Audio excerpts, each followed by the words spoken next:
பார்த்தாலே சாப்பிடணும்னு தோன்ற இந்த டேஸ்டியான தொக்கை நான் ஒரு ஹெல்த்தியான வெஜிடபிளை வச்சு தான் செஞ்சுருக்கேங்க. நிறைய பேர் இந்த வெஜிடபிளை சாப்பிடாம ஸ்கிப் பண்ணுவாங்க. அவங்களுக்கு இந்த மாதிரி செஞ்சு கொடுங்க, செம்ம டேஸ்ட்டாக இருக்கும்.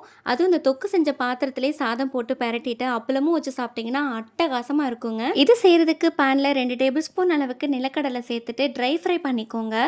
2 ஸ்பூன் அளவுக்கு மல்லி, 1 ஸ்பூன் சீரகம், அரை ஸ்பூன் மிளகு, 4லேருந்து 5 காஞ்ச மிளகாய் சேர்த்துட்டு ட்ரை ரோஸ்ட் பண்ணிவிட்டு சூடு ஆறுனதுமே பவுடர் பண்ணி எடுத்துக்கோங்க. இப்போ கடாயில் ஆயில் சேர்த்துக்கோங்க. நல்லெண்ணெய் இல்லைன்னா தேங்காய் எண்ணெய் சேர்த்திங்கன்னா செம்ம டேஸ்ட்டாக இருக்குங்க. இது கூடவே கடுகு உளுந்தெல்லாம் சேர்த்து பொரிஞ்சதுமே பொடியாக கட் பண்ணி வச்சுருக்கிற சின்ன வெங்காயம், தேவையான அளவு உப்பு, கருவேப்பிலை, குட்டி குட்டியாக கட் பண்ணி வச்சுருக்கிற பாகக்காவையும் சேர்த்துட்டு ஒரு 2 மினிட்ஸ் போல் குக் பண்ணிக்கோங்க. தக்காளி அதிகமாக சேர்த்திங்கன்னா அந்த பாகக்காவோட கசப்பு தன்மை கொஞ்சம் குறையும். நான் இன்றைக்கி நல்லா பழுத்த தக்காளியாக 3 தக்காளி எடுத்துருக்கேங்க. இப்போ இதை சிம்லேயே வச்சுட்டு குக் பண்ணிவிட்டு கொஞ்சம் போல் தண்ணி சேர்த்து நல்லா வேக வச்சு எடுத்துக்கோங்க. இப்போ நம்ம ஃப்ரெஷ்ஷாக வறுத்து அரைச்சி வச்சுருக்கிற மசாலா பவுடரையும் இதில் சேர்த்துக்கோங்க. ஃப்ரெஷ்ஷாக அரைச்சி செய்கிறப்ப அதோட டேஸ்ட்டே வேறு லெவலில் இருக்குங்க. ஸோ கண்டிப்பாக நீங்களும் இந்த மெத்தட்லேயே ட்ரை பண்ணி பாருங்கள். சேம் டேஸ்ட்டில் உங்களுக்கு கிடைக்கும்.